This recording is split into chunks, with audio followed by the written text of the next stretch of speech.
What is the channel name? Barefruit Gardening. Oh, of course. Okay. Yeah. Yep. Okay. So we are live, and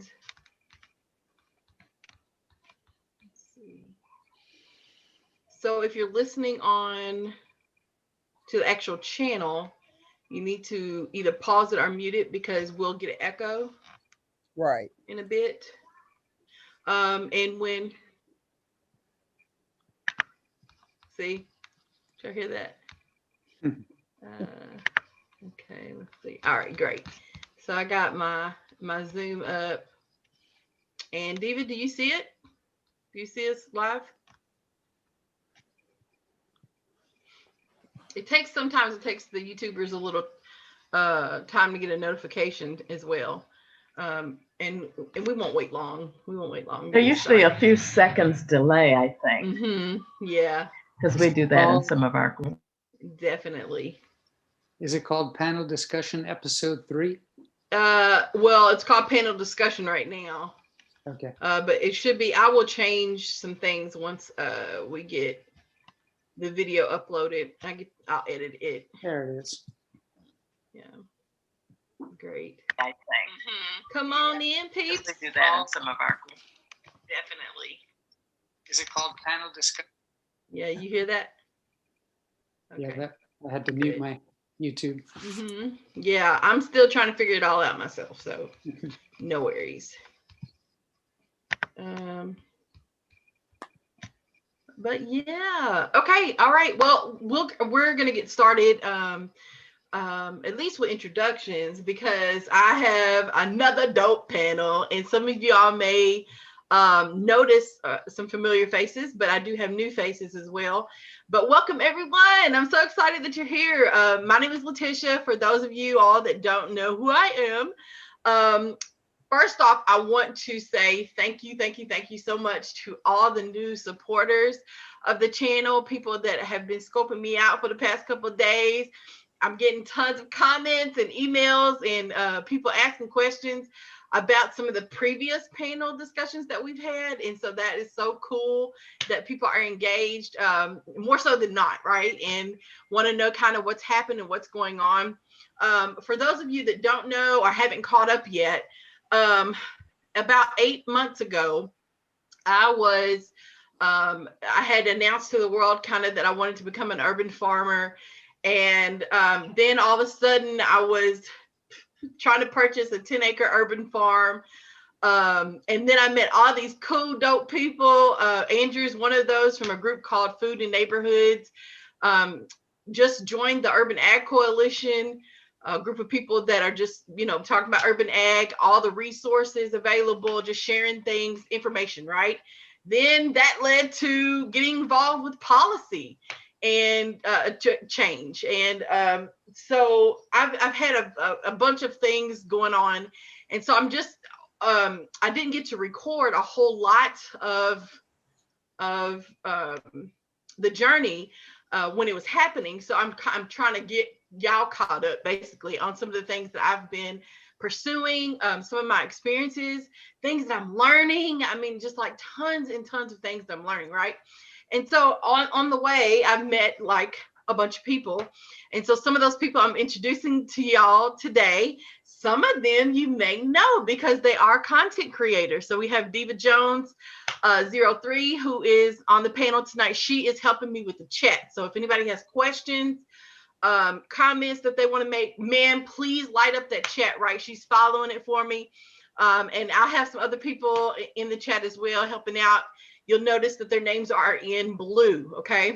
And so if y'all can help me moderate, just say hi to everybody because I'm not going to be able to catch it all the time, and then help with questions as much as possible. And then the other content creator that I don't think I've ever seen your face in a video, but your voice, I will never, ever, ever forget it, right? Miss Angela. Miss Angela's here. Hello. I'm so excited. See, that voice, you'll never forget it. And her YouTube page is called Angel's Garden Sense. And so I'm excited that she's here, but I'm gonna let them introduce themselves individually. We also have on the panel Miss Martina and Andrew. They are both from Louisville, Kentucky as well, which is where I'm at. And so I've met them in a capacity of doing some things around food access, land access, community development, advocacy, all those type of things. And so Andrew was in the last panel discussion and he came back. So thank you, Andrew, for coming back and hanging out with us. And then Miss Martina's here, new face, but full of information, and she is so dope, y'all. Like, I swear, I just wish, like, we literally, every time we get on the phone, there's no such thing as a 5-minute phone call. Like, it's like 2 hours and 5 minutes, maybe, every time we talk. So I'm just full of information and passion, right? And I just love that about her. So she's here, she's gonna join us. So tonight, we're going to talk a little bit more about the land stuff. So like land access. Recently I announced that we had a huge win, right? It was huge to me, right? About one of our city's local government had some policy where they allow people to purchase vacant properties in the city, okay? However, those policies were not conducive to folks that wanted to purchase property for agricultural use. Okay, so to create gardens, urban farms, whatever. And if they did allow it, there was just so much red tape, right? And or they wouldn't let you purchase more than one property. You had to purchase and be on the same street. It's just all kinds of craziness, right? And we're just like, let it go, let it go. They're vacant properties. A lot of people are already cutting the grass. What's the big deal? Like, just let them own it, right? And do what they please. And so we got a few of those things changed. And one of the persons that we were advocating for actually got what he wanted, and it was so dope. So I'm so excited. Now he owns a total of 3 lots right next to each other. Yes, Andrew. And he has a therapeutic garden, right? There are different types of things that you can do with gardens. You didn't have to be just a community garden where you grow food, right? Or plant native plants. There's tons of things that you can do with your garden space. And so he chose to do that. So he has like Tai Chi, and he has yoga classes, and they like actually give out free meals to the community. So it's so many good things happening in that space. And so we're excited. It's not over yet, right? We still have a long way to go, but we a little bit at a time. So I'm very pleased to announce that, and very excited to be in partnership with Andrew and Food and Neighborhoods Urban Ag Coalition in order to make that happen. And then I've told y'all a little bit about land development code reform that's going on in my city right now. And I know land development code does not sound sexy, right? We've talked about this 1,000 times. And it didn't sound sexy to me either until I started learning about like what it really does or doesn't do for our community. And that's where Miss Martina came in. That's where I met her. So we're part of a coalition of citizens that have some concerns and want to make sure that they're being heard to our local by our local government. And everybody gets to play a role in what's going on. And so that's where she comes in and where I've met her. And I mean, my mind is just blown right now about all of these things that, all this information that I'm just taking in. So we're going to focus a little bit more on land use, land ownership. I say land theft, Black land theft, right? It might not be politically correct, but that's what I feel like it should be called. And the concept, and also some history behind that. Okay, so we have to talk about the past, y'all. The past is in the past, but we're still, it's still happening. Things are still happening. And so we have to talk about it. And Miss Martina had the perfect words for that when we were talking the other day. And then I also want to talk about the concept of racial equity, because it seems to be thrown around here lately as something that's very, very important, presumably by our local governments.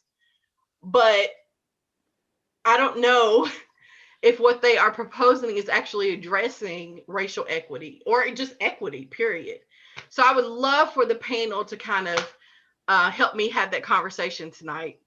Okay. And so let's get started. Let's get started. So first, tell me, Andrew, tell me why the pursuit of equity is important to you. And in particular, access to land and food. Well, equity is central to the question of wealth, right? And we've seen just crazy disparities of wealth throughout the history. And a lot of that is based on who had access, who had ownership of land, because especially in an agrarian economy, which our country was, land meant wealth and security. And so that was the basis of the wealth that white people have passed along generation after generation. And with that history, you're never going to have, more equality, more equity in the society unless you divide up the land as well as the wealth that's in people's hands. So we just got off to a really bad start with the theft of land from indigenous peoples, the theft of land from African Americans. There was I think 15 million at the peak of Black ownership of land. It was 15 million acres of land back in 1910, 1920. By 2017, that 15 million was down to 1.5 million. So that's less than Ted Turner himself owns. You've got Ted Turner and 4 other white landowners who own more land between 5 people than the entire Black population of this country. 98% of the land is owned by white people. And so until you address that issue, you're never going to have equity in society. Yes, I totally agree. Anybody else have any comments? Well, I'll just jump in just a little bit because it is important. You mentioned the word history. And I do study history of not just families or people, but also property that people have acquired and lost over the years.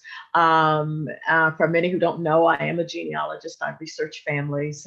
My own states, my folks are from west of the Mississippi. I live here in Maryland on the East Coast, but my home is Western Arkansas and Eastern Oklahoma.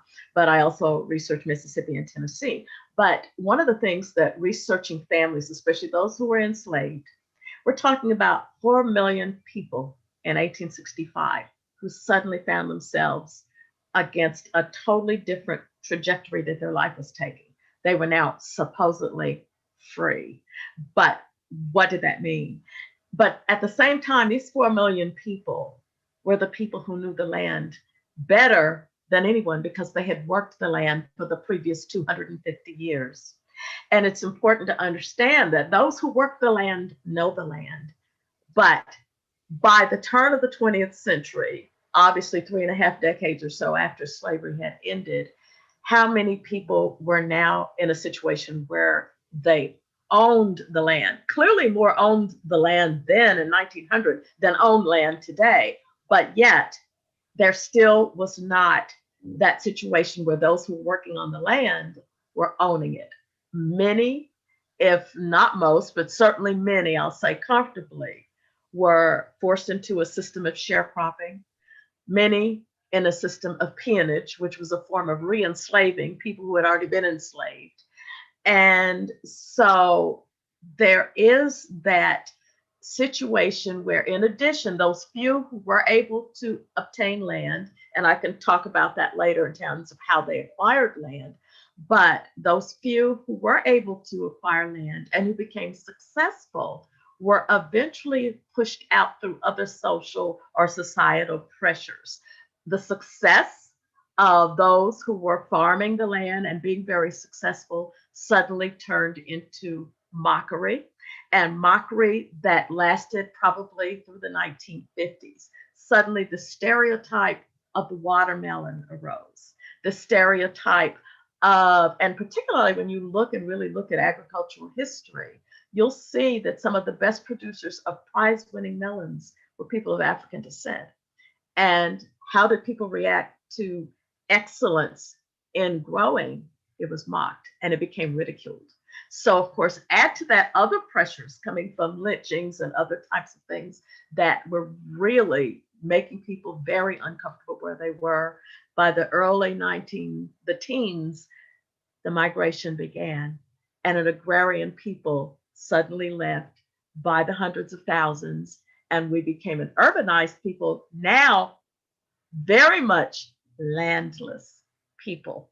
And if you are landless, you are one rent check away from being homeless. And so it's something that it's very important that we understand. Well, how do we lose the land? But first of all, how do we get the land? Because many people did acquire land, and quite a few people did. And of course, the people who knew the land were both homeowners and sharecroppers and others who worked it. But there's a lot I can say about that. But I'll pause now and let some other people jump in on that. No, good. Keep going. This is great. This is great. Tell us like it is. We need to know our history. We really do. And one of the things that real quick about the watermelon. Oh God. Yes. But absolutely, and that went on for decades. Seriously. It's still very much. I mean, I've literally made a video I don't know when it was, sometime last year. And I don't know if I was eating the watermelon on the video, but I was like, why are we mocking that? Well, because we were the recipients, we were the butt of the joke. Yes. And when you see that image, that does something to the psyche. And as we left, because of lynchings and other types of domestic terror that were being heaped upon people, people wanted to leave those representations of themselves that were unpleasant. You know, the exaggerated, with the watermelon out to here and people with exaggerated features, the, super thick lips and the big nose and of course, the complexion of the people was always very dark with the big white eyes and the big teeth. It was the mockery. And we ran away from not just the physical oppression, but we ran away from the mockery that we saw because many of us had, or most of us had, no platform to refute that. Gradually with time, as people began to do certain things and change certain images that we saw of ourselves, because people are empowered when they see themselves, when they see a model of someone who looks like them doing something well. There's that image that someone posted, I guess it was it last month during the inauguration. And it's a picture of a little Black girl looking at the TV as Kamala Harris is being sworn in. And you see it's a little Black child, you see her little pigtails there. But that still says something. This child is still seeing something that without words can tell her something. But if that child is going to grow up with stereotypes mocking who she is, her complexion, her hair texture, her racial, facial features, that is a different type of assault, but it is an assault upon that person. And historically, people ran away from that as well. And even as we became an urbanized people, because we're urbanized now, although if you look at any state, particularly any slaveholding state, you have your big cities. In Alabama, you've got Montgomery, you've got Birmingham, but a majority of people who were enslaved were not in Montgomery or in Birmingham. They were out of rural Alabama. You were in Louisville, but a majority of the people enslaved in Kentucky were in rural Kentucky. But now they're in Lexington, now they're in Louisville, now they're in other places as well that are larger cities. But a majority of the people, even a century ago, were in those rural communities working the land. And so we've gotten away from that. But one thing I will say about acquisition of land, and this is something I encourage people to do, particularly if you're from, and I wrote down the states, I wouldn't forget them. If you have ancestry in Louisiana, Mississippi, Arkansas, Florida, and Alabama, in particular, those particular states, then there's a strong possibility that you have ancestors who were homesteaders, because many people of African descent acquired land through the Homestead Act of 1862. Now, 62, we weren't getting land in 1862 because many of our people were enslaved still in 1862. The war had just gotten going the previous year. But by the end of the war, there was something known as the Southern Homestead Act, and that went on for 10 years. And that was kind of opening the door for people of African descent to acquire land as well. Now, not to confuse that with 40 acres and a mule, and I'll talk about that in a second. You're about to say something. I see you there. But many people, the Homestead Act was not restricted by race to anyone. It allowed people to acquire land. The requirement was that they were 21 years or older, that they live on the land for at least 5 years, make improvements upon that land as well, which was very, very important. The challenge, of course, was that people needed, number one, resources to put down that minimum payment that would have been required, but also they needed tools to work that land and to clear that land. That was also a requirement. Clear this land that's being given to you. And many people, however, around the late 1880s, 1890s, began to acquire land. My great-grandfather was a homesteader in southwest Arkansas, rural Arkansas. He acquired in the late 1880s, he acquired 40 acres that he ended up purchasing. And then his son, my grandmother's brother, Uncle Irving, acquired about 6 or 7 years later, 120 acres. So the family by that time had a good portion of land that before he died in 1930, every one of his children got a little piece of the land. Many of them sold it off as they migrated west, but that land was there. But there is a site online, the Bureau of Land Management, and if we have time later, I'll share that with you, where you can go to find if your ancestors were homesteaders, because many did acquire land through that method. However, there's the 40 acres and a mule story. Many people believe that, oh, we were all promised. No, we weren't. Not all of us. In fact, it wasn't a promise by anyone. It was a suggestion written by Sherman when he had completed his march to the sea, and he had made it to coastal South Carolina. And of course, as he went through these communities in his march to the sea, free people that had already gotten the word since as early as May 1861, oh my God, get to the Union line, just follow them. If the troops come through, follow them, follow them. By the time Sherman got to Charleston, just thousands of people of African descent had followed. They were now refugeed people. These were people who were saying, oh my God, we're free. Just stick with the soldiers, just follow them. And he was trying to decide, what are we going to do with all these Negroes following us? Well, let's just give them a tract of land. He wrote up a document, and you can do a Google search on it. It is called General Field Order 15. Field Order 15. His proposal was to give 40 acres to each freedman family of those that followed him. This didn't mean anyone in Tennessee or Arkansas or Kentucky or Louisiana. We're talking coastal Louisiana, 30 miles inland from that low country, and go on down Charleston all the way to the St. Johns River in Florida, 30 miles inland. So it's several million acres, of course. But his proposal was to at least allot 40 acres to those freed people, 30 miles inland down to the St. Johns River in Florida. It was not proposed to affect people in other states where remaining 4 million enslaved people were. And it was something that was really considered for some time.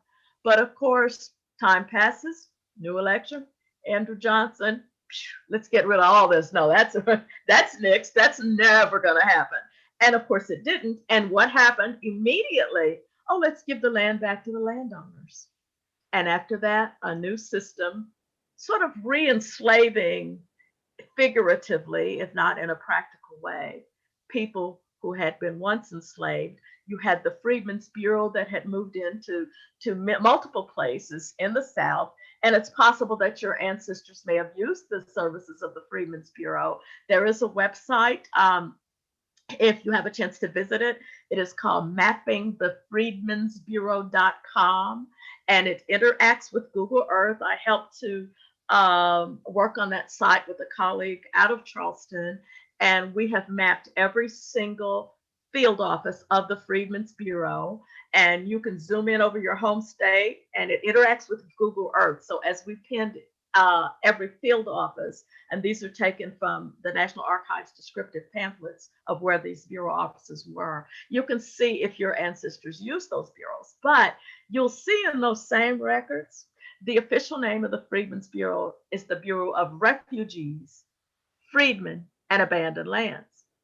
The refugees were white Southerners. The freedmen, of course, were the formerly enslaved people. And the abandoned lands were the lands owned by the Southern whites who had just left the property in the middle of the war. And now they're coming back trying to get their land back, which they did get it back. So then you had the same landowners right there. There's old Henry and Toby and Kizzy and whomever else trying to figure out, we're free, what are we going to do? Where are we going to go? You're talking about a population that did not know how to read, to write, to count, to negotiate wages for pay. What's a fair wage? What's money? They've never been able to do that legally. And now they have to negotiate with the same person who enslaved them for wages with no knowledge of that. So the Bureau also helped with that. So you see labor contracts, but you see the beginning of the sharecropper system. When you look at labor contracts in the Bureau, you'll see, oh, Mr. So-and-so Jenkins is going to give the Smith family a chance to work on the land and going to give them clothing and food. And this family is also going to get tools to work on the land, and they'll give a portion of their crop to the owner of the land. That's the beginning of how a lot of this started. But at the same time, these are people who are working the land who had always worked the land.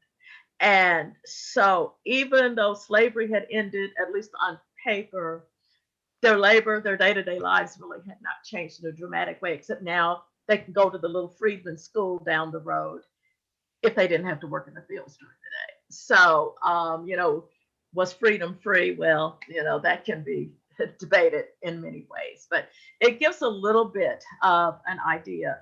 But as people began to earn a few wages, maybe by selling their crops, people were able, if they had the opportunity, to acquire land, purchasing homesteads, and especially if one had a large family with a lot of able-bodied people who could help, then of course one maybe had an advantage that maybe a smaller family did not have.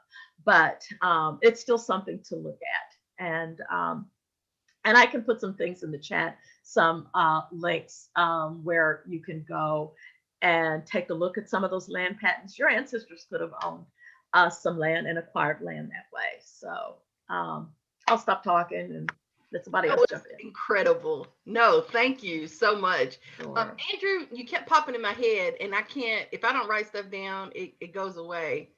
But, and I didn't write anything down. But what are your thoughts about reparations? I'm interested to know, and not just because you're an older white man, okay? And that's not what I'm asking you. But we've touched on this, and I've heard you actually use that term in conversation here and there. I'm just interested to know what your thoughts are, and anybody else that wants to chime in. Well, I'm just thrilled not to be called old, but I am old. But thrilled that reparations is again in the national dialogue. That candidates in the presidential election we're talking about it and making comments and promises and so on. When it comes to land, I have a problem with land being in private hands. I don't think people should possess land as if it's a commodity like anything else. So I have problems with using land as a potential part of a reparations, but I fully feel Are like, you saying, wait a minute, so are you saying give the people money instead of land? yeah, I think it should be funds, just given to descendants of people who were enslaved, and lots of it, because the whole economy is built on the labor that was exploited and stolen from people over centuries. So yeah, it needs to happen. It is so far overdue, and there have been various attempts at it over the years, and we got to get the HR is it HR 40, the one that Conyers would introduce every single year, passed, to at least put that commission together and move that conversation forward in a real way. Miss Martina, what do you think about that? Should we Well, be given money or land? well, we should be having a very detailed national conversation about it for sure. But it's very, very complex. And I'm concerned that the way we deal with things in this society is that we come up with what sounds pretty and is enough to send everybody away satisfied, but the way that it's executed is horrible. And actually, we end up in worse situations than we did in the past. And so every time monies come down to folks of African descent, there is a couple of folks that stand right in front of the line to channel that money into the direction of really perpetuating a version of what has been going on in the past. So we have folks who have Booker T. Washington once, and I won't be able to quote him exactly, but he once made a point of talking about, I guess, what we would call gatekeepers now, maybe, or folks sitting by the door that have found a way to survive or to flourish off funds that are sent specifically in the community for the uplift of African American people. And so we were talking about that property at 30th and Muhammad Ali. That is a good example of how on the surface, all of the press, all of our so-called leaders are spouting a story that is completely different from the reality of what has happened in that space. And we still have the large majority of the Black community that are being held captive. The Black community has always, we were tools of an economic system. The wealth that we still enjoy in many ways has its roots to slavery. It was based on the wealth that we enjoy now is very much based on the the profits that came on the backs of enslaved people 2 centuries ago. And so when you look at reparations, you have to look at a couple of things. First of all, the wealth that we're talking about sharing now was brought about largely by the labor of African American folks or folks of African descent. Native Americans too, had a role in that. Then we have the issue of what about the enslaved people who were actually related to their owners? So not only do they have a labor connection, they should have been paid or compensated for their labor, but they also have a familial connection that needs to be recognized. And we need to talk about that openly. That is something that we still don't like to talk about. We still want to act like that was an aberration or that it doesn't really matter. But it does matter when this wealth is passed from generation to generation. And then those folks that were out of abuse or however it came about, but because of the color of their skin, were not able to enjoy equality along those lines is very troublesome. Then the other thing, and Angela referred to this period, you know, where we went from, she's absolutely correct. We went from being like 90, I forget what the percentage is, but 90% of us were rural dwellers. And then just within a couple of decades, we were mostly urban dwellers. And so then there's the issue of how did that happen? There were, and Angela's correct about that, there were probably more property owners then, I know in Louisville in particular, at the turn of the last century than there are now. So why is that? I've been working with the gentleman in here in Kentucky, one of the county clerks here in Kentucky, and one of his pet projects is figuring out a way to return land to the descendants of African-American landowners who were just driven away from their own land. So that was very common.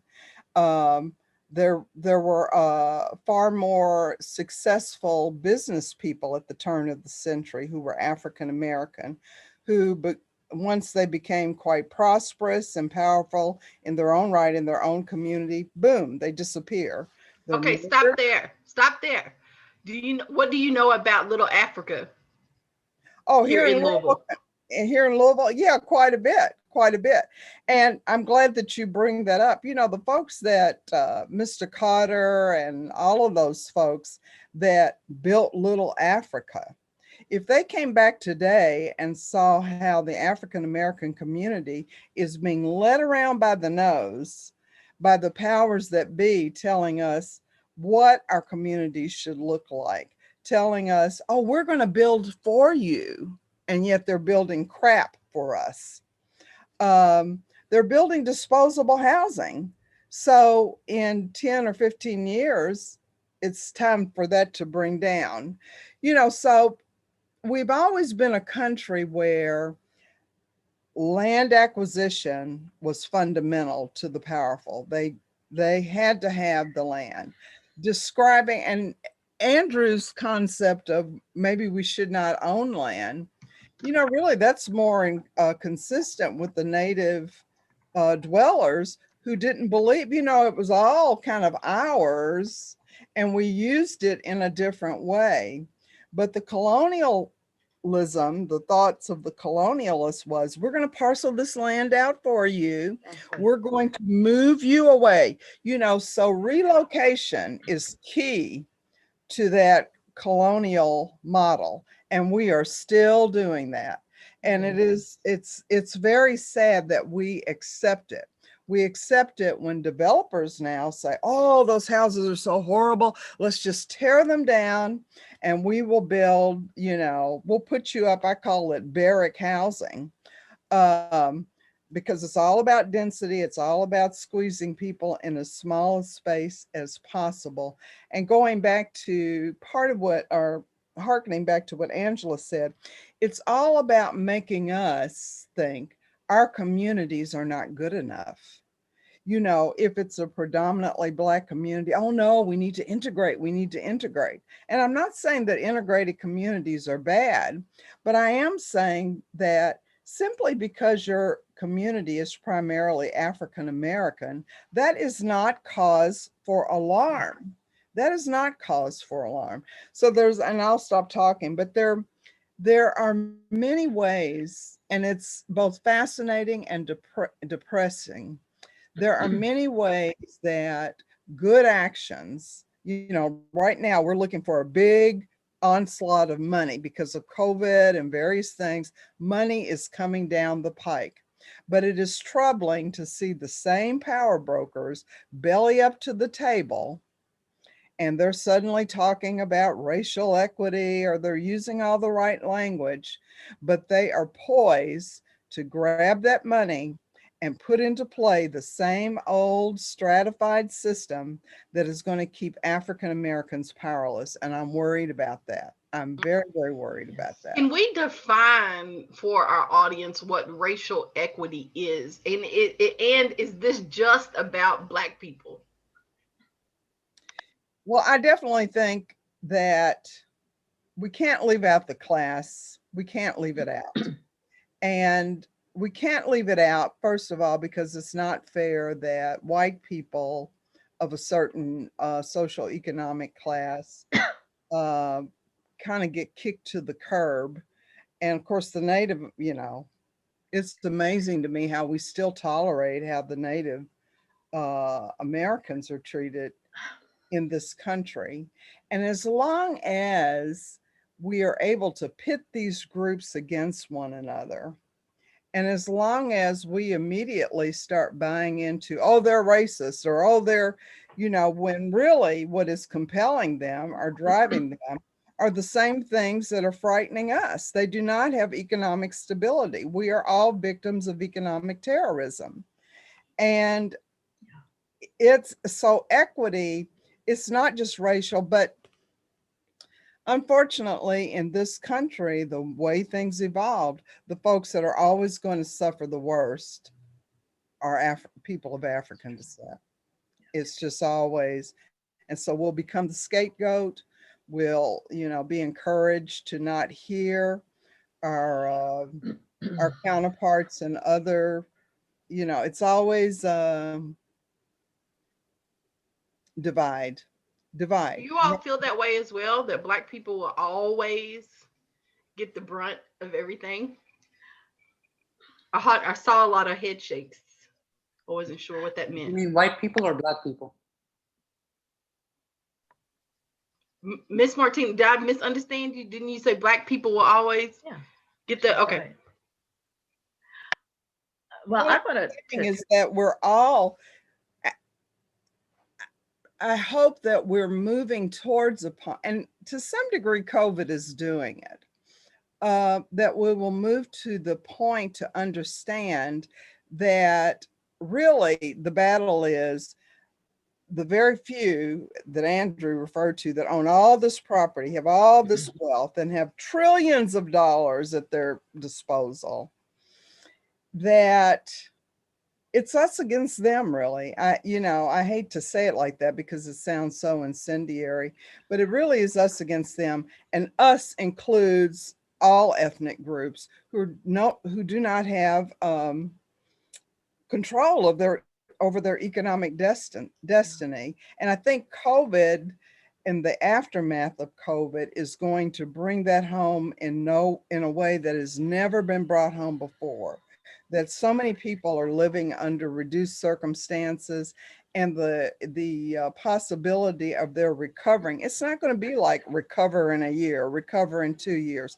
People are losing their jobs forever. And what do we have to replace that? We have a system that really is based on making sure that to make big profits, you pay people as little as possible, you treat them as badly as possible. And so anyway, I've rambled enough about that. That's okay. Miss Angela, do you have a comment? Yeah, I'm trying to put my thoughts in some sort of order here. First of all, I do agree with what Ms. Martina said in terms of who's going to bear the brunt the most. And this is not a who's suffering the most competition. No, because I come from, on my paternal side, a different part of the diaspora. My father, my grandfather, great-grandparents are from Oklahoma, but Oklahoma did not become a state until 1907. So that's the 20th century. Prior to that, what is the eastern part of Oklahoma consisted of 5 sovereign nations: Cherokee, Choctaw, Chickasaw, Creek, and Seminole nations. Those nations were part of that forced migration to the West in the 1830s and 40s and even into the 50s. Some people refer to that forced migration as the Trail of Tears. And many people, oh, what a terrible thing. Oh my God, those poor people.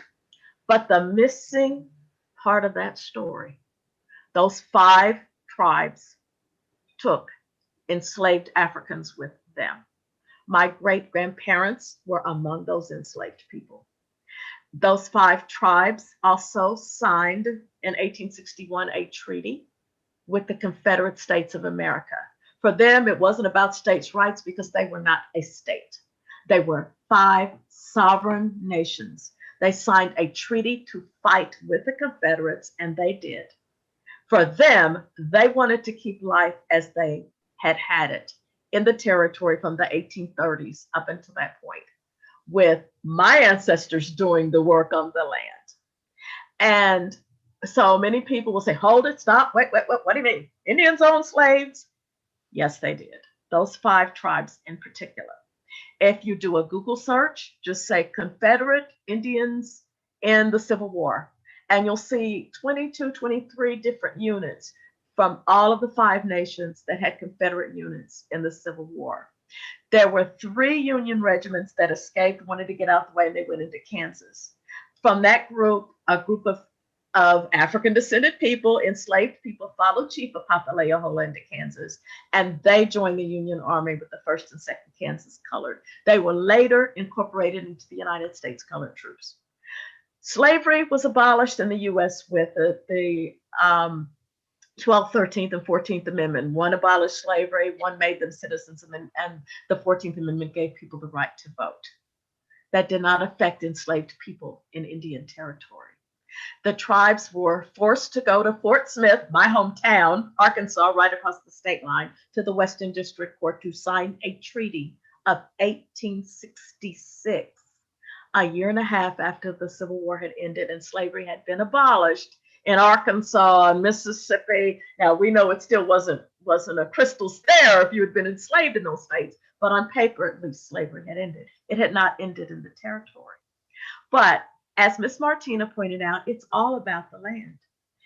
People remained in the nations. They had to agree, make your citizens, make your former slaves citizens of your nation, which they became citizens of the Cherokee Nation, of the Choctaw Nation, of the Chickasaw Nation. Actually not the Chickasaws. They were the only one of the 5 that refused to adopt their freedmen. They were trying to ship them off to a part of the territory known as the leased, L-E-A-S-E-D, leased as in leasing land, the leased district. They wanted to just get those Black folks out of there, but they remained.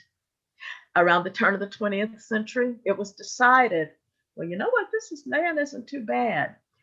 And what she just mentioned a little while ago about moving from land held in common to private parcels of land, that was something known as the Dawes Act, D-A-W-E-S. The name comes from a senator from Massachusetts who wrote the legislation. Okay, well, yeah, we can make this a state. They had already opened up some lands on the Cherokee Strip in 1889, the Oklahoma Land Rush. But they said, you know what? Why don't we teach these folks in these tribes, because they all own land in common. My cows could go and graze in your pastures by your cabin because it was all in common. It belonged to everybody. But no, Letitia, you're going to get a little parcel of land, and Miss Martina, you're going to get your little parcel of land, and you fence it in so your cattle can't now wander on anybody else's land, and Diva's going to get her parcel of land, and Andrew's going to get his parcel of land. But again, in terms of who gets the brunt, now in the Cherokee Nation, Creek Nation, and Seminole Nation, everybody got equal parcels of land. It could have been 60 acres, could have been 160 acres.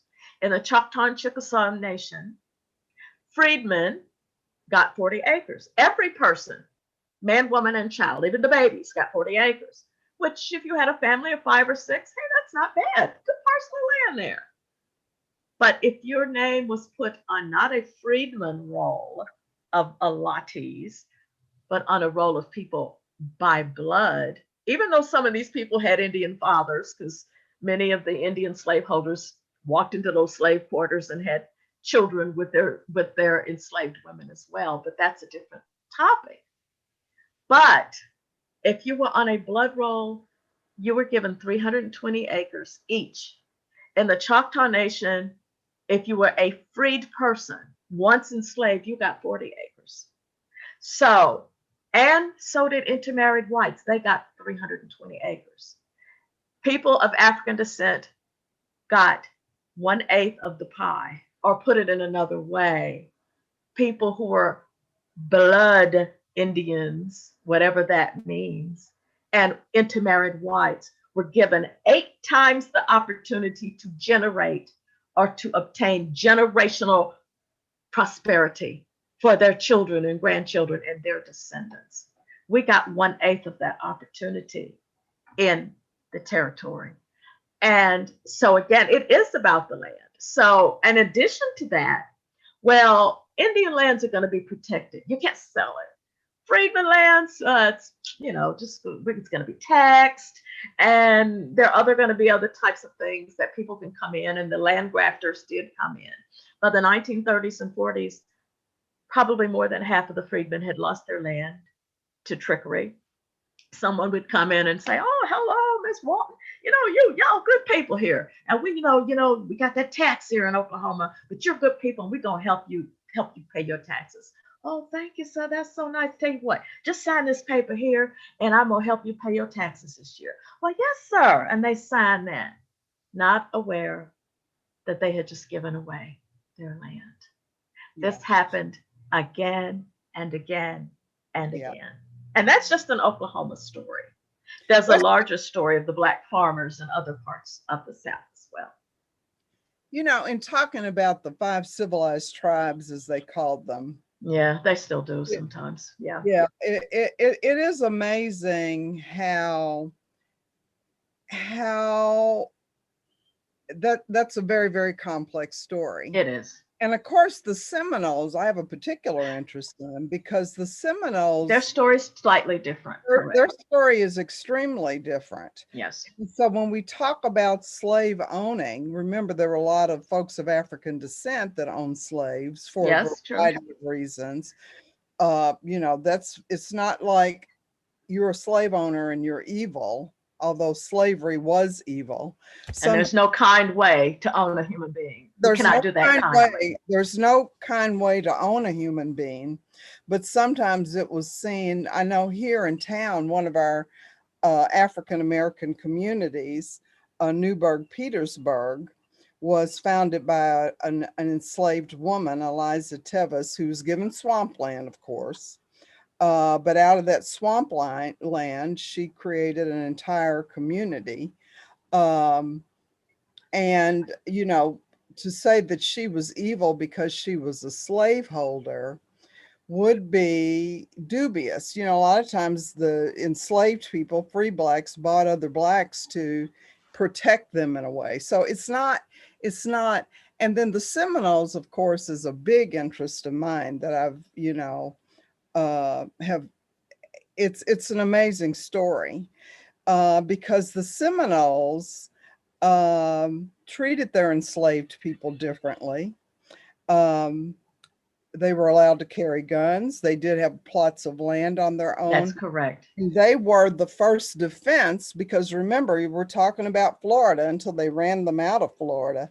They were the first line of defense against the South coming into Florida to steal. A lot of times they were going into Florida to steal folks who had escaped into from the Carolinas and Georgia. Yeah. That's true. That is true.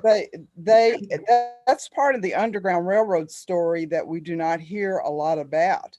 Right. The other thing, the interesting thing about, because the Seminoles were treating their enslaved people, there's a quote from one of the senators that went down into Florida, and he said, "Oh, well, these are the best looking Negroes I've ever seen." Mm-hmm. Well, they had control over their destiny more. Right.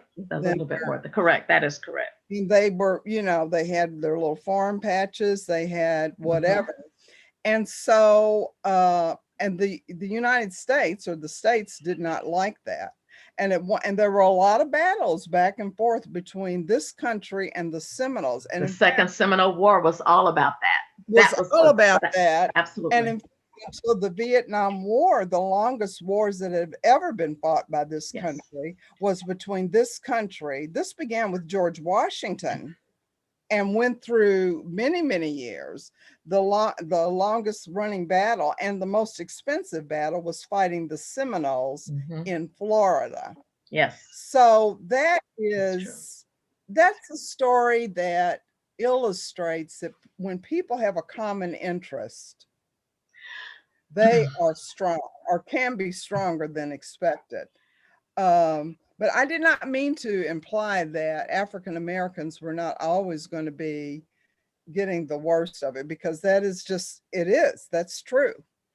But I am saying that it's more nuanced than that, and it's more complicated until we tell the whole story and really sit down and, as a country, own it all, not run away from it. Right. Own it all. That's the only way we're going to hit any kind of solution. And it's never going to be easy. It is very complex. I would agree with that. And particularly if you fast forward today, 21st century, you have out of 14 bands in the Seminole Nation of Oklahoma, you have 2 freedmen bands. And people will say, oh, okay, they're being included. However, freedmen of the 2 bands, the Dosa Barkus band and the Caesar Bruner band, get no medical benefits, none. They also get no housing benefits, none. They are not entitled to education benefits. They can vote in the elections. They were kicked out of the tribe in the 1990s, and they sued and won their case, and they were put back in the tribe, but with no benefits. And they're citizens of that nation. So some of those sentiments that were there at the time of removal when they arrived in the territory, they've evaporated, and they've now become Oklahomans, Southerners, and they're still struggling right now. The Seminoles still are fighting many issues, trying to become full citizens once again. And the Seminole freedmen. What about that group that went down into Mexico? Yes, I'm familiar with them. Yeah. They were a group that followed Wild Horse and John Horse and Wildcat into Nacimiento in northern Mexico, and many of them settled in Coahuila province, which is a province pretty close to the Texas border, not far from Del Rio, that area, and Nacimiento de los Mascogos. This was a Black community. There still is a Black community, but there are other Black communities throughout Mexico, but they're not part of the Seminole community. And a lot of the people, after the war ended and they could come back, some did try to get back to Indian territory, but now they had been away for 3 or 4 decades, and they were strangers now to people who were back in the territory. So they went back and they formed a community near Del Rio, Texas, in Brackettville in particular. And many of the men sought and got employment at Fort Clark, Texas, and they became the Seminole Negro Indian Scouts, of which 5 Medal of Honor winners came out of that group. From 1870 to 1914, those men were there. Now the communities are there. Unfortunately, in the last month, we lost probably the primary historian in that community, Dub Warrior, who was really keeping a lot of that history intact. And he was a descendant, he was a grandson of one of the Seminole Scouts. I have had a chance to visit that cemetery in Brackettville, and it's really amazing to see. But they are still there. But they're not a part of the Seminole Nation of Oklahoma. They're not, a federally recognized tribe. They're very proud people of African descent, celebrating their history and culture, which is still, you see remnants of their Seminole history. They celebrate Seminole days in every September. My favorite John Horse story. Wait, one second, y'all. I don't mean to cut you off or stop but Andrew has to leave soon, and I wanted, he's been shaking his head a lot in agreement, but there are some things that he wants to point out before we leave, or before he leaves. And I was talking to him back and forth in the chat a little bit, but one of the things questions I asked him is, how do we fix this? How do we fix going back to the equity issue? Okay. And then Andrew, you have to share the quote. Okay. And the other thing that he brought up was when you all were talking about land ownership versus just common ownership or sharing the land. He had some thoughts about that as well, particular to Louisville, but I can't even find it now in the chat. I'm looking. Do you remember the question that you asked me? Yeah, no, it's just about the idea of stopping land grabs, and a lot of work is being done internationally around that, in Brazil and so on. But how do we apply that to the United States? And one thought is that, for starters, just stop absentee land ownership. No more land can be purchased by someone who's not going to be on it and using it for some productive social good, right? A homestead concept. Yeah. Or a company that's just buying it up to make some profit on it.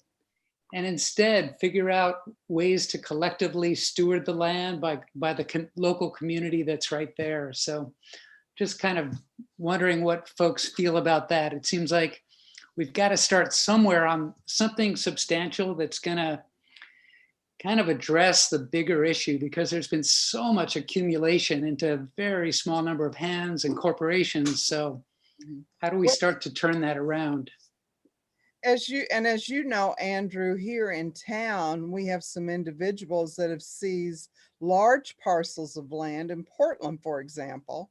And I was talking to a very good friend of one of those individuals that has acquired large parcels of land.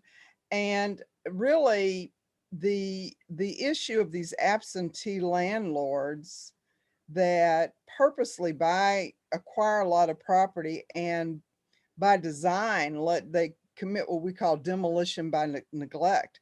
So they're allowed to get a house that maybe a family that needs a house could get and remodel on their own. I think we do need to go back to a homesteading kind of model to make sure that folks who have access property, or if they've not been able to do something that is going to serve the interests of the community, say really affordable housing, not affordable housing as they define it. If they're unable to do that, they should be preventing from acquiring more, and they need to be held accountable after a certain time period. They can't show up at a BOZA meeting or at a planning and zoning meeting and say, oh, we're going to do this, we're going to do that, we're going to have, great rooms for everyone. And then a year later, you find they've not done that at all. So that's where I think the reform, or I think reparations, can begin. But Andrew, in this community, that's going to be a tough battle.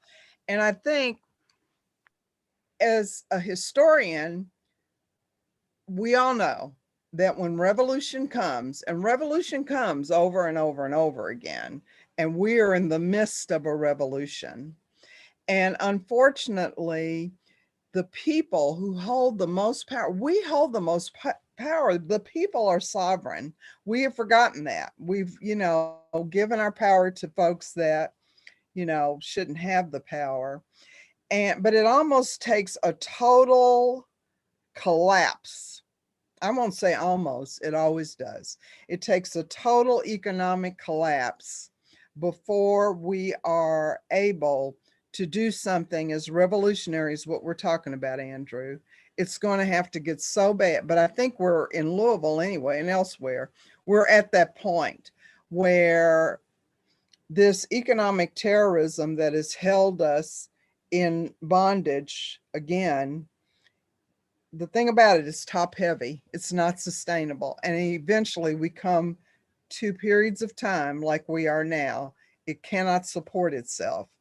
And so we, as folks that really want to advance change as much as we can, it's up to us to be ready with solutions and be ready to step in. Chaos is coming, more chaotic than what we've seen. Yeah. So Andrew, how do your final thoughts before you leave? I just want your Oh, I've just been loving hearing all this great history from Angela and Martina. It's been great. And I don't know if you've done a shout out yet for Leah Penniman's book, Farming While Black. Yeah, it's just a fabulous manual for the new generation of young Black folks growing up and learning skills on the farm there up in Soul Fire Farm up in New York. Great stuff. So yeah, in agreement. Shout out for Leah Penniman, and thanks to all you all, and keep the conversation going. I've just got to run. Thanks so much. Thank you, Andrew. Thank you so much for being here. Diva, you have been sitting there quiet, taking it all in, right? Yeah. taking it in. I mean, you know, I got thoughts on stuff as always. Well, I want to know some of them, and we are going to wrap up, y'all. I mean, because we could talk about this forever. Like, and I have learned so much just in this hour about. I just didn't know. So thank you all for sharing your knowledge. But Diva, what are your thoughts? Well, to go back to about the reparations thing, what do I think about it? Do I think we deserve reparations? Yes. However, I found it interesting that Andrew said that he doesn't believe that anyone should own land. And the reason why I found that interesting is because that's a very African concept. Most native peoples, they don't believe in that you can really own land. I mean, when you really think about it, how can you own land? It was here before you, it'll probably be here after you, unless something, you know, catastrophic happens. And I'm gonna be honest with you, that's a really Western concept to own land. Like I said, most are Aboriginal people, it doesn't matter where they're at. They don't believe in owning land. Because if you go to Africa right now, like if you go to Ghana, you can't own the land. You go to the chief, you can lease it. You lease it for 99 years. And after the 99 years, let's say your kids are still living, because you're probably not going to be alive, there's no problem. They just release it to them again. But this whole concept of actually owning the land, no. However, in this country, since, you know, our Constitution is written around landowners, y'all can give me some land. I'll take it. I'm not going to turn it down. You don't even have to give me no mule or nothing. I'll take it. But yeah, I think as far as reparations, I don't think I'll see it in my lifetime, because I think there's too much information that needs to be gathered. And there's also going to be a lot of resistance to it. But that doesn't mean that I'm against it. I just don't think I'll see it in my lifetime, but I would love it for the future generations. However, I think it needs to be more than money. And the reason I think it needs to be more than money is because most people in this country are miseducated on how to use money. If you simply redistribute the wealth, I value within about 20 years, it'll all be right back where it was. It'll be gone. The 2% that have all the wealth now will have it back. It won't be long. Because and the difference is they know how to use money versus others who are miseducated about how to use money. You know what I mean? So unless there's going to be some education courses going along with that money on what to do with it and how to preserve it and how to, you know, pass it down generationally instead of thinking short term, money ain't gonna get it for me. The main thing I'm looking for in reparations would be legislation. And I think Andrew kind of touched on that, and it would be legislation, like he said, to stop some of these land grabs and different things that happen. Some of this stuff in the USDA with the predatory lending and things like that. Though I'm looking more for that as far as reparations. I think that will go further. I think it will last longer generationally. Also in reparations, I'll be honest with you, all of this, we have to reevaluate the Voting Rights Act every time we look up. No. In reparations, I want that set in stone. Mm-hmm. Make it what it's going to be, to where you can't discriminate against voting, and we can't revisit this no more. Like, everybody need to be able to vote, period. It don't matter who you vote for. Everybody, you should have that, and it should be a right, not a privilege or whatever the language is in the Constitution, because I don't think it's written that it's a right to vote. If I'm not mistaken, I could be wrong. But that was that on reparations. As far as the historical pieces, I found those very interesting. A lot of that stuff I didn't know. And when Angela and Martina were talking about the Native Americans, it actually helped me draw a connection. I don't know if y'all aware of this, but right now it's some Black people that's trying to say that we're actually not descendants the Hotep people. Africans. We're actually Native Americans, and we were already here and all of this. Now, let me tell you why I found that interesting, because some of the things you said I knew, and some of the things that both of you actually, some of it I knew and some of it I didn't know. So thank you for educating me. I think really what has happened is, once again, and y'all know me because on my channel I talk about this, misinformation. See, they tell one piece and don't tell it all. When she got to talking about how the Native Americans, they had enslaved peoples. And then at some point, those people had to become freedmen and whatnot. And they were allowed to become a part of the tribe. I'm thinking there's a misinformation and people are saying, oh, well, that means that we were already here and that we were the Native Americans. And the same thing with the Seminoles, because I know for a fact there was some people in Florida really thought those Black people were actually Native American. I was like, no, they were Black people. They just was part of the tribe through some other stuff. You know what I mean? So that misinformation, I just found that interesting, because when I tell you somebody came after me and told me I was disrespecting people because I was called, I wasn't telling anybody that they were Black. You identify how you want to identify. I identify as Black. I have no problem with that. But he was saying that was disrespectful, and that we're actually Native Americans and we're the indigenous people. I told him, I said, Africans came over here way before Christopher Columbus. They didn't like it. They went back. Like, I don't understand. But yeah, I find it interesting. But no, the conversation has been really, really interesting. We didn't have any questions in the chat, unfortunately, but I did post the links. So for people to watch this going forward, they will be able to access the great links that Andrew gave us. And I thought the conversation was very enlightening. And I appreciate y'all, teaching me some stuff that I didn't know. Yes, I do too. Andrew was really in here dropping some knowledge, right, in the form of links. He always he got the links on lock. Some links. So I will Diva did post most of those, and I will try to go back and post some of them as well, just in the description. Yeah, if you ever get the Little Africa thing for Louisville, if you ever get any of those links, I think those would be beneficial, because I think that's really the only ones that were missed. Yeah, Little Africa. And the concept is that Black communities were thriving. Okay. Yeah, and because in Tulsa, that's what it was called. It was called Little Africa, or the more derogatory Black Wall Street. Black Wall Street as well. But when you see the picture of it, when they bombed it, it says Little Africa. That's what they called it in Oklahoma. Yeah. Or the white people would call it, if I'm not mistaken, Nigger Town, or some real derogatory, something like that. The missing part of that story in Tulsa is that it actually came back. Black Wall Street came back in terms of the merchants, the people who had their businesses, and in fact, when you hear the stories, they get kind of misconstrued, they get exaggerated. Oh, they had private planes and airports. No, not in a 3 square block. Like, are you sure? I know that it's just as bad as some of the Hotep folks with with all the other stories. But if we don't tell our story or study our story, people will hijack it. And because we don't study our history enough, it gets hijacked. Exactly. And the people who hijack it, they start inventing. And they're very creative. Some are very interesting little theories, but they're wrong.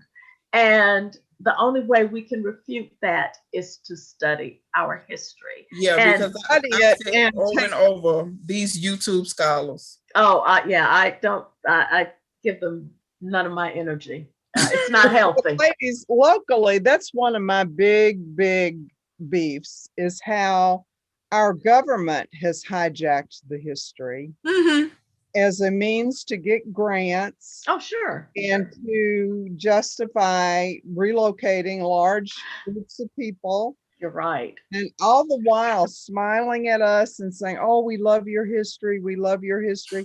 But yet, all I had to point to is what the Center for African American Heritage has been reduced to.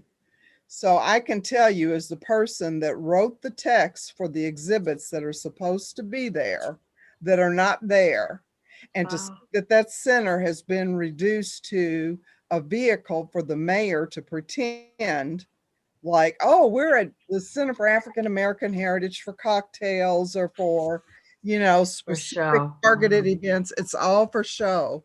And so that is the most painful thing, to see your history. Not only, we went from, 20 or 30 years ago, it was not as in vogue now to invoke African American history, and to see the folks using it most deftly are the folks that are hurting our community. It's very, very It's horrible. It's horrible. So hijacking, I love that term because No, it's true. yeah. Also, take note of something that happened about 50, maybe 60 years ago, I guess now, between the 1950s and the 1960s. I guess it was during Eisenhower's administration in one of his travels to Europe, and he had gone to Germany, and he was so impressed when he saw the Autobahn. And he came back and said, we need a highway system like that. Yeah. Thus, the interstate system was born. And for Yeah. the next 15 to 20 years, the interstates were created. But I don't know Louisville in terms of a city, but I can talk to you about Greenwood. I can talk to you about Little Rock. I can talk to you about other cities that had thriving Black business communities. They were wiped out. And every single city that had a thriving Black commercial district, we had no chance to create our own Africa town like a Chinatown. No. Our commercial businesses were leveled. And it ain't no progress. It's the interstate coming through. Eminent domain. But look at every city and you will see that pattern. So that's even urban land, urban property that had been seized for the greater good.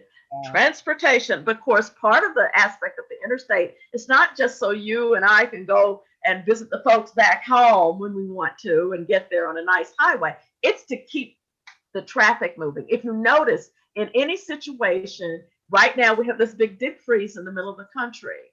They're going to plow the interstates before they'll get to a neighborhood because the priority is to keep commerce moving, keep commerce going. And so this is all by design, but it's something that we have to realize. And of course, that's land. It's all about land. That's land. That's land. Well, here in Louisville, the highway system certainly had an impact. Urban renewal, yes, occurred at a time when, you know, we did have at one point 28th and not Greenwood, Dumanel ladies over in Parkland was busier than downtown Louisville, and that was a Black district. But we had the so-called riots of 68 and whatever. And so that gave the powers that be an excuse to say, oh, that part of town is just horrible.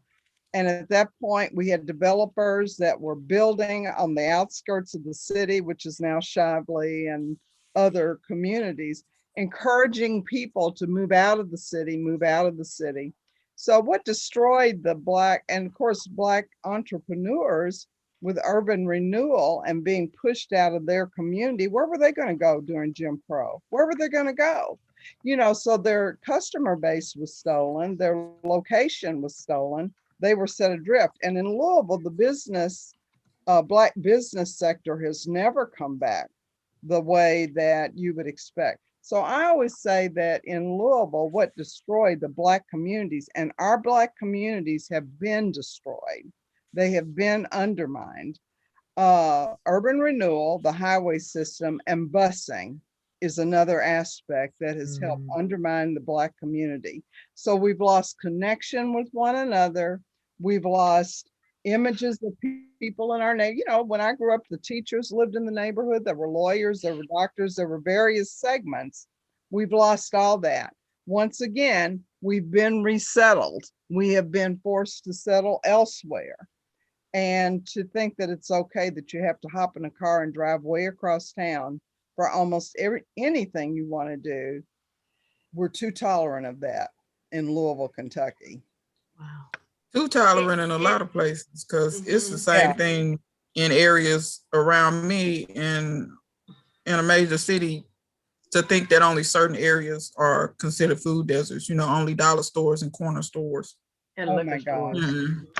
Which is a great, so the next panel is actually going to be on food deserts, because I don't think people really understand what that means. Yeah. And it's become a lot more, it just happens all of a sudden, right? I don't know. In our city, things have just been popping off lately, and it's the food systems have definitely need some work. And have changed a lot. So I would love to talk about that the next panel. And if any of y'all want to be involved in that conversation, I'm down for that. Yeah. Yeah, don't mind me. Felix is screaming. Y'all know the deal. Felix is always cutting up. But thank y'all so much for your time and your knowledge, your wisdom, okay, and your passion, like your expression of passion. Can I just say one thing? Yeah, sure. I believe I've met Angela in Baltimore because I spent some time in Baltimore over the years. It's probably been about 20 years ago, actually. I'm that old. Okay, where? With the Merrills and Nanny Jack. Betty Nanny Jack? Oh, I know Philip Merrill, right. And it seems to me that we went to something where you were speaking, or I forget what it was, but when I saw your name, when I saw your face, and then I thought, well, maybe not. Wow, it could have been. I do speak from time to time, different places. In fact, I was in Kentucky about 3 years ago, I guess now, it'll be this year. I was in Lexington though, and because there is an African-American genealogy group in Kentucky, and I spoke for that group and visited a few cemeteries while I was there, visited African Cemetery #2, and had a chance to see the old colored orphanage that the UBF founded. United Brothers of Friendship founded that orphanage. And that was a self-sustaining farm. A lot of the institutions, even your old boarding schools we had a lot of boarding schools. People don't realize Black education was actually abundant. It was really full of boarding schools, and they were self-sufficient schools. They had their own farms, and they grew their own food. And we don't realize how revolutionary growing your food is. It's and how the system is not really that supportive of you growing your own food. And dependent. Yes, absolutely. And I think when we watched, some of us watched Brother Led the other night when he was talking about, what was he doing? Something, and he was creating something, and he was like, wow, I can do this, creating his own energy with the LED lights. And then he said, I hope I can do this legally, because I know what he meant. Because what do you mean? You're not going to use the system to get your power? That's a revolutionary act when you become independent and feeding yourself without having to go to this outside entity to put food in your body. That's madness. That's out of line. Seriously. And we have been transformed as a people. I know I listen to people, ooh, I don't know how you can think about, watching those people growing their own chickens. Oh, I don't want to see a chicken. But then they'll go to Chick-fil-A or go to Popeyes and eat all those birds on steroids, and then wonder why they don't have good health. It's like, oh my gosh. Oh, Lord help us. So help us, Lord. Oh God. All right, y'all. Let's wrap this up. Thank you all so much for your time. And man, it's been, really fun. Thank you, Miss Angela. I'm just tickled to death to see your face. And here I am. All right, I'm gonna put my face more on my video. Yes, I'm about to start planting seeds. I did in a video like a long time ago, I think. I did, because you tagged me, Letitia, on one of those, why are you growing, or what do you do? It was about a year or so ago. Okay, but it has been a while. To mind, that's okay. Thank you, Miss Martina. We'll see each other soon. Talk to each other soon. Thank you, Thank you again, Angela. Take care. Yes. Pleasure to see you again. Yes, thank you all so much. I'm going to end it and the live. If y'all can hang tight, but thank you everybody that has watched, everybody that was in the chat hanging out with us. I know it's been a couple, like an hour and a half or so of conversation, but I hope that you learned something and gained some knowledge, maybe a perspective that you have never considered before, that you're just like, okay, just food for thought, right? So take it all in, process it, and come back at us maybe next week, next Saturday. We'll talk about the food desert thing. But until then, I love y'all.